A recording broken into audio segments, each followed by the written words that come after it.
കൊറ്റംകുളങ്ങര ദേവീക്ഷേത്രത്തിലെ അറിയപ്പെടുന്ന ഉത്സവമാണ് ചമയവിളക്ക് ഉത്സവം. നമുക്കറിയാം, പുരുഷന്മാർ സ്ത്രീവേഷം അണിഞ്ഞ് അവിടെ വിളക്കെടുക്കും. അതാണ് അവിടുത്തെ ചമയവിളക്ക് ഉത്സവം എന്ന് പറയുന്നത്. അവിടുത്തെ ഏറ്റവും കൂടുതൽ വരുന്നത് ട്രാൻസ്ജെൻഡേഴ്സ് ആണ്. ഇപ്പോൾ കഴിഞ്ഞ ദിവസം നടന്ന ഒരു സംഭവമാണ്. ജാസി എന്ന് പറയുന്ന മുസ്ലിം സഹോദരനാണ്. ജാസി എന്ന് പറയുന്ന ഒരു യൂട്യൂബ് ഇൻഫ്ലുവൻസറാണ്. പുള്ളി ഒരു ട്രാൻസ്ജെൻഡർ ആണ്.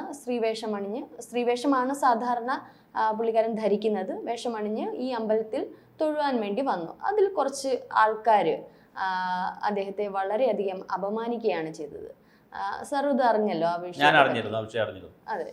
ഇവിടെ വളരെ പ്രധാനപ്പെട്ട ഒരു വിഷയം എന്താ അറിയാമോ? ഇപ്പോൾ വർത്തമാന കേരളത്തിൻ്റെയോ വർത്തമാന ഭാരതത്തിൻ്റെയോ ഒരു പ്രത്യേകത, നേരത്തെ ഉള്ളിൽ ജാതിയും മതവും ഒക്കെ ഉണ്ടെങ്കിൽ അത് പ്രകടിപ്പിക്കില്ലായിരുന്നു. ഇപ്പോൾ 70-കൾ 80-കൾ എന്നൊക്കെ പറഞ്ഞു എത്ര ഉള്ളിൽ ജാതിയും ബോധമൊക്കെ ഉണ്ടെങ്കിലും അത് വാല് ചുരുട്ടി വെച്ചിട്ട് പുരോഗമനപരമായിട്ടൊക്കെ ഒരു ജീവിതം നയിക്കും. ഇപ്പം അതല്ല. ഇപ്പോൾ ഇത് പറയാനും ഇത് പ്രചരിപ്പിക്കാനും പ്രത്യേകിച്ച് സോഷ്യൽ മീഡിയയും കൂടെയൊക്കെ വന്നപ്പോൾ പരസ്യമായി പച്ചയ്ക്ക് വർഗീയത പറയുവാനും ഇത്തരം കാര്യങ്ങൾ ചെയ്യുവാനുമുള്ളൊരു സ്കോപ്പ് വളരെ വലുതാണ്. ചെറുതല്ല, വളരെ വലുതാണ്. അപ്പോൾ നമുക്ക് പിന്നെ എന്താണ് കൊടുങ്ങല്ലൂർ ഭരണിപ്പാട്ട് പൂരപ്പാട്ടെന്നറിയാം. പക്ഷെ അതൊന്നും അവിടെ വരുന്നവരല്ലേ കേൾക്കുള്ളൂ. പബ്ലിക്കൊന്നും കേൾക്കുന്നില്ലല്ലോ. അവിടെ വരുന്നവർ താല്പര്യമുള്ളവർ കേൾക്കും, അല്ലാത്തവർ കേൾക്കത്തില്ല. ഒരു പർട്ടിക്കുലർ ദിവസം, പർട്ടിക്കുലർ ടൈം, പർട്ടിക്കുലർ സ്ഥലത്ത് നടക്കുന്ന ഒരു പ്രോസസ്സ്. അത് ശരിയോ തെറ്റോ എന്നുള്ള രണ്ടാമത് നിൽക്കട്ടെ. പക്ഷെ അതല്ല. ഇപ്പോൾ സോഷ്യൽ മീഡിയയിലൊക്കെ കയറി കഴിഞ്ഞാൽ പൂരപ്പാട്ട് കേൾക്കാം. അപ്പോൾ സോഷ്യൽ മീഡിയയും കൂടെയൊക്കെ വന്നു കഴിഞ്ഞപ്പോൾ മനുഷ്യന് ഭ്രാന്ത് വന്നു. ഒരുതരം ഭ്രാന്താണ്. അപ്പോൾ ട്രാൻസ്ജെൻഡേഴ്സ് പേര് കേൾക്കുമ്പോൾ തന്നെ അവർ ഏത് ജാതിയാണ്. പിന്നെ യൂട്യൂബർ ആയതുകൊണ്ട് അദ്ദേഹത്തിന് അറിയാനും പറ്റും. അദ്ദേഹത്തിന് അറിയാം, ആളിനെ അറിയാം. എനിക്ക് തോന്നുന്നു ഇത് അറിഞ്ഞുകൊണ്ട് ഒരു മഹാൻ വന്ന് ഒന്ന് ചൊറിഞ്ഞതാവാം. കാരണം ഇതിൽ കൃത്യമായിട്ട് വീഡിയോ എടുത്ത് പബ്ലിക് ആക്കണമല്ലോ. അപ്പോൾ പബ്ലിസിറ്റി ആയിരിക്കാം പ്രതീക്ഷിച്ചത്.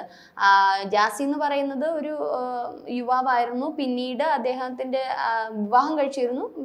അദ്ദേഹം തന്നെ പറഞ്ഞു, ഞാനൊരു ട്രാൻസ്ജെൻഡർ ആണെന്ന് ആ പെൺകുട്ടിയോട് പറയും. പിന്നീട് വിവാഹമോചിതയാവും. പിന്നീട് ഇപ്പോൾ അദ്ദേഹം ആ വിഭാഗത്തിൽപ്പെട്ട ഒരു വ്യക്തിയായിട്ട് ലിവിങ് ടുഗദർ റിലേഷൻ ആണ്. ദുബായിൽ എന്തോ ആണെന്ന്. അപ്പം ഇടയ്ക്കിടയ്ക്ക് നാട്ടിലോട്ട് വരും. പക്ഷെ നല്ല കേരളീയ വസ്ത്രമൊക്കെ അണിഞ്ഞ് നല്ല രീതിയിൽ പെൺവേഷത്തിൽ തന്നെയാണ് വന്നത്. പക്ഷെ ഒരുപാട് ട്രാൻസ്ജെൻഡേഴ്സ് അവിടെ വരുന്നുണ്ട്. നിരവധി. നമ്മളെ ഏറ്റവും കൂടുതൽ ട്രാൻസ്ജെൻഡേഴ്സിനെ കാണുന്നത് തന്നെ ഈ ഒരു ചമയവിളക്ക്. അപ്പൊ ഇതിൽ അവിടെ പറയുന്ന കുറച്ച് ആൾക്കാർ പറയുന്നുണ്ട്, ആൺവേഷം കെട്ടി വരുന്ന പുരുഷന്മാരെ മാത്രമേ ഈ ചമയവിളക്കിൽ പങ്കെടുപ്പിക്കൂ. ശരിക്കും ഈ വ്യക്തി ജാസി എന്ന് പറഞ്ഞാൽ തൊഴുവാൻ വേണ്ടി വന്നതാണ്, അല്ലാതെ വിളക്കെടുക്കാൻ വേണ്ടി വന്നതല്ല.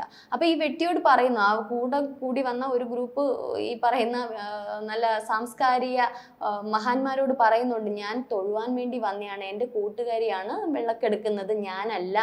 ഞാൻ പെണ്ണാവാൻ വേണ്ടിയിട്ടുള്ള ട്രീറ്റ്മെന്റാണ്. ഞാൻ ട്രീറ്റ്മെന്റ് കഴിഞ്ഞ് നിൽക്കുകയാണ്, അതുകൊണ്ട് എനിക്ക് വിളക്കെടുക്കുക. അപ്പം ഇവരെക്കാളും ബോധം ജാസിക്കുണ്ട്. ജാസി അത് തുറന്ന് പറയുകയും ചെയ്തു. എന്നിട്ട് ഈ മഹാന്മാർ ഒരു ആക്ഷേപിക്കുകയാണ് ചെയ്യുന്നത്. ഒരു ഒറ്റപ്പെട്ട് നമുക്ക് തന്നെ വിഷമം തോന്നും. ട്രാൻസ്ജെൻഡറിനെ നമ്മുടെ കേരള സമൂഹം കുറച്ചുകൂടി പുരോഗമന ചിന്താഗതി ഉള്ളവരാണ്. അപ്പം നമ്മൾ കുറച്ചുകൂടി അവരെയൊക്കെ ബഹുമാനിക്കുന്നുണ്ട്. പക്ഷേ ആ ട്രാൻസ്ജെൻഡർ എന്ന വിഭാഗത്തെ അവിടെ വരുന്ന എത്രയോ പേരുണ്ട്. പക്ഷെ ഈ വ്യക്തിയെ തന്നെ മുൻനിർത്തി ഒരു ആക്ഷേപിക്കുന്നത്, അതോ ഇനി അദ്ദേഹത്തിന്റെ മതമാണോ? ജാസി ഒരു മുസ്ലിം മതവിഭാഗത്തിൽപ്പെട്ട മതമായതുകൊണ്ട് വന്നതുകൊണ്ടുള്ള ഒരു ഇതാണ്. എന്തായാലും അവിടെ വല്ലാത്തൊരു സീൻ. മതവും കാണും, അദ്ദേഹത്തിൻ്റെ ജാതി കാണും. പിന്നെ ഈ പറഞ്ഞതുപോലെ നമ്മളെക്കാൾ എപ്പോഴും ഈ ഒരു തിയറി ഉണ്ടല്ലോ, ബസ്സിൽ പോകണവൻ്റെ ആഗ്രഹം സൈക്കിളുകാരനെ ഇടിച്ചിടണമെന്നാണ്. ബസ്സിൽ പോകണം ഫ്ലൈറ്റുകാരനെ ഇടിച്ചിട്ട ഒരു സൗന്ദര്യമുണ്ട് കാണാൻ. അല്ലെങ്കിൽ കാറിൽ പോകണവൻ ബസ്സിനെ കൊണ്ട് വെച്ച് ഇടിച്ചാനൊരു ത്രില്ലുണ്ട്. പക്ഷെ കാറുകാരൻ സൈക്കിളുകാരനെ ഇടിക്കും. കാരണം സൈക്കിളുകാരനെ ആക്സിഡൻറ്റ് പറ്റിയാൽ തിരിച്ചൊന്നും ചെയ്യാനില്ലല്ലോ എന്ന് പറയുന്നൊരു തിയറി ഉണ്ട്. ബലഹീനതയുണ്ട്, അല്ലെങ്കിൽ പിന്നെ മെയിൻ സ്ട്രീമിൽ നിൽക്കാത്ത ആളുകളെയൊക്കെ അറ്റാക്ക് ചെയ്യുന്ന ഒരു പ്രശ്നമുണ്ട്. അത് കേരളത്തിലൊക്കെ വളരെ കൂടുതലാണ്. പിന്നെ തിരിച്ചു കടിക്കുന്ന പട്ടിയെ കല്ലെടുത്ത് എറിയത്തില്ല ആരും. തിരിച്ചു കടിക്കില്ല എന്ന് പറയും. കുരയ്ക്കുന്ന പട്ടിയെ നമ്മൾ എറിയാൻ ചിലപ്പോൾ നല്ല കുരയ്ക്കുകയാണെങ്കിൽ എറിയത്തില്ല, നമ്മൾ ഓടിക്കളയും, രക്ഷപ്പെടും.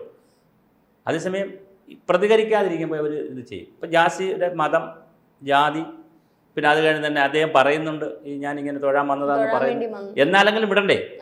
എന്നാലും ഒരുത്തനെ അറ്റാക്ക് ചെയ്യാൻ അവളെ എനിക്കറിയാം. ഒരാൾ ആ വീഡിയോ എടുത്ത ഒരു വ്യക്തി പറഞ്ഞു, അവളെ എനിക്കറിയാം. അപ്പൊ അറിഞ്ഞുകൊണ്ടാണ് അവളെ എനിക്കറിയാം. എന്തിയ റെസിപ്റ്റ് എവിടെ? അപ്പം അതൊരു ക്ഷേത്രത്തിൽ വന്നു അല്ലെങ്കിൽ കാര്യം അങ്ങനെ എന്തെങ്കിലും വിഷയങ്ങൾ ഇവർക്ക് അറിഞ്ഞുകൂടാത്ത, നമുക്ക് ഓരോ ക്ഷേത്രത്തിനും ഓരോ ആചാരമുണ്ട്, അത് എന്തെങ്കിലും ഉണ്ടെങ്കിൽ മാന്യമായിട്ട് പറഞ്ഞു വിട്ടാൽ മതി, അല്ലെങ്കിൽ അതിൽ തെറ്റാണെങ്കിൽ പറഞ്ഞ് മനസ്സിലാക്കിയാൽ മതി. ശരിക്കും അവർ തൊഴാനാണ് വന്നത്, അവർ വിളക്കെടുക്കാനല്ല വന്നത്. അപ്പൊ വിളക്കെടുക്കുന്ന ട്രാൻസ്ജെൻഡേഴ്സ് വിഭാഗത്തിൽപ്പെട്ട എത്രയോ വ്യക്തികൾ അവിടെ വിളക്കെടുക്കാം. അത് ഇത് രൂപമാറ്റം സംഭവിച്ചവർ, അതായത് സ്ത്രീയായിട്ട് മാറിയവർ പോലും അവിടെ വിളക്കെടുക്കുന്നുണ്ട്. അപ്പൊ ഇത് മനഃപൂർവ്വമായിട്ട് ഒരു വളരെ അതാ ഞാൻ പറഞ്ഞു. ഇപ്പൊ മമ്മൂട്ടിയുടെയും മോഹൻലാലിന്റെ റെസിപ്റ്റ് ഉണ്ടല്ലോ, അതെന്തിനടുത്ത് പബ്ലിക്കിന് കൊടുത്തേ? മമ്മൂട്ടി മോഹൻലാൽ സമയത്ത് അവിടെ പൂജയ്ക്ക് കൊടുത്തു, ആയിക്കോട്ടെ, അത് സ്വകാര്യ കാര്യമല്ല. അമ്പലത്തിൽ പോയി ആർക്കെല്ലാം പൂജ കൊടുക്കുന്നു. ഇപ്പം എൻ കെ പ്രേമേന്ദ്രൻ പിന്നെ സുഖമല്ല കിടന്നു, ഈ ന്യൂമോണിയ പിടിച്ചിട്ട് മറ്റേ ഡെങ്കി പിടിച്ചിട്ട് കിടന്നു. എത്ര പള്ളികളിലാണ് ആളുകൾ പ്രാർത്ഥനയ്ക്ക് കൊടുത്തത്? എല്ലായിടത്തും പ്രേമേന്ദ്രനോട് ചോദിച്ചിട്ടാണ് കൊടുക്കുന്നത്?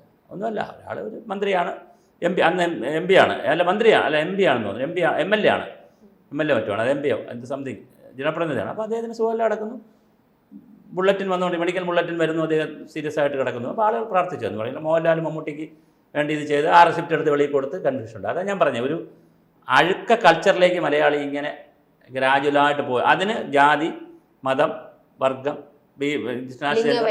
ലിംഗഭേദം എന്തെല്ലാം പ്രയോജനപ്പെടുത്താൻ പറ്റുമോ അതെല്ലാം പ്രയോജനപ്പെടുത്തും. സർ, ഈ ട്രാൻസ്ജെൻഡേഴ്സിന്റെ പല അനുഭവങ്ങളും പലരിലൂടെ നമ്മൾ മോശമായ വാർത്തകളാണ് ഒരുപാട്. അവരുടെ അനുഭവങ്ങൾ എന്ന് പറയുന്നത് ഭയങ്കരമായിട്ട് നമ്മളെയൊക്കെ വേദനിപ്പിക്കുന്ന തരത്തിലാണ്. പക്ഷേ പലപ്പോഴും അതിലെ ഒരു വിഭാഗം വളരെ മാന്യമായിട്ട് ജീവിക്കുന്നുണ്ട്, മറ്റൊരു വിഭാഗം സെക്ഷൽ വർക്ക് തന്നെ ചെയ്താണ് ജീവിക്കുന്നത്. അത് അവർ തുറന്നു പറയുകയുമുണ്ട്.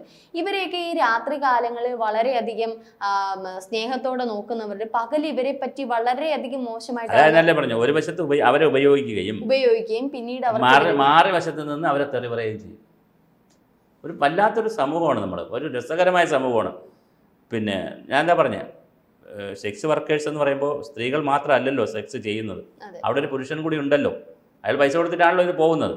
അപ്പോൾ പോവുകയും അപ്പോൾ ആവശ്യമായ സുഖ സൗകര്യമൊക്കെ നേടുകയും പിന്നീട് എന്ത് ചെയ്യും, ഇവരെ കുറ്റം പറയുകയും ചെയ്യും. ഇതൊരു സെക്സ് വർക്കേഴ്സിൻ്റെ കാര്യം എടുത്താലും ട്രാൻസ്ജെൻഡേഴ്സിൻ്റെ കാര്യം എടുത്താലും ഈ ഒരു വല്ലാത്ത സദാചാരം കേരളത്തിൽ കിടന്ന് കറങ്ങുന്നുണ്ട്. ഒരു ആവശ്യമില്ലാത്തൊരു സദാചാരം, ഒരു സാധനമാണ്. അപ്പോൾ അതിൽ ഈ അമ്പലത്തിൽ തന്നെ അവർ വന്നു, അവർ തൊഴുന്നു, അവർ പൊക്കോട്ടെ.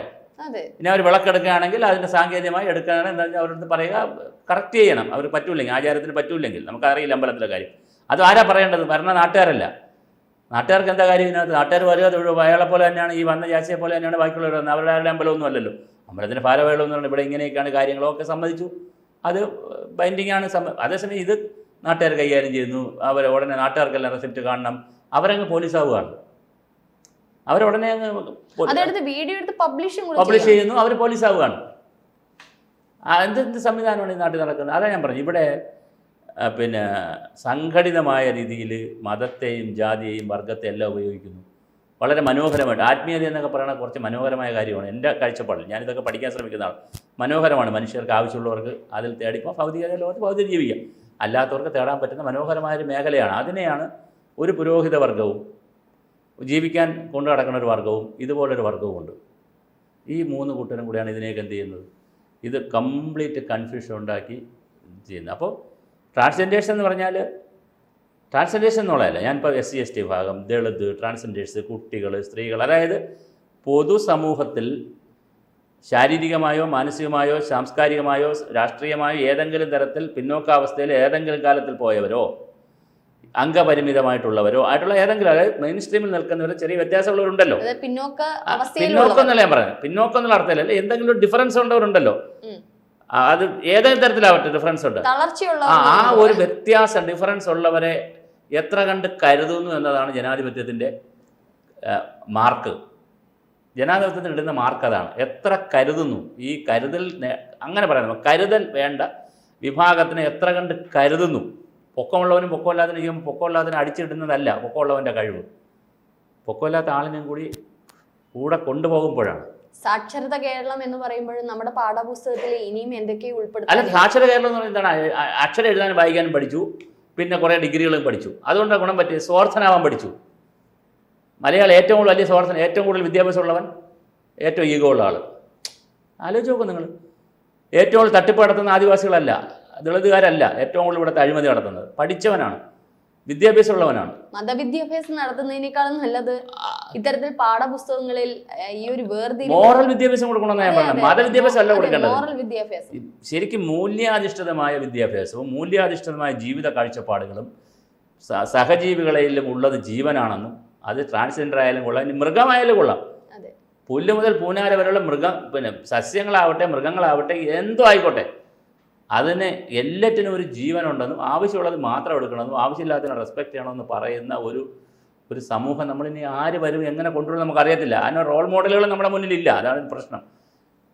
തീർച്ചയായിട്ടും ഇത്തരം വിഷയങ്ങൾ വരുമ്പോൾ, ഇപ്പോൾ ഈ ട്രാൻസ്ജെൻഡേഴ്സിൻ്റെ വിഷയം വരുമ്പോൾ കർശനമായ നിയമങ്ങളും ആവശ്യമുണ്ട്, വളരെ കർശനമായ നിയമങ്ങൾ ആവശ്യമുണ്ട്. പ്രൊട്ടക്ഷൻ കൊടുക്കേണ്ടത് ഒരു സമൂഹത്തിൻ്റെ ഉത്തരവാദിത്വമായിട്ട് സമൂഹം ഏറ്റെടുക്കേണ്ടതുണ്ട്. പക്ഷേ നിർഭാഗ്യവശാൽ കുറ്റംകുളങ്ങര പോലുള്ള വിഷയങ്ങളാണ് ഒറ്റപ്പെട്ട സംഭവങ്ങൾ നടക്കുക, അവരെ ആക്രമിക്കുക, ഉപദ്രവിക്കുക. അതേസമയം നേരത്തെ പറഞ്ഞ പോലെ സെക്സ് വർക്കേഴ്സിനും മറ്റു കാര്യങ്ങൾക്കൊക്കെ അവരെ പ്രയോജനപ്പെടുത്തുക. അതൊരു വല്ലാത്തൊരു സമൂഹമാണ് കേട്ടോ നമ്മൾ.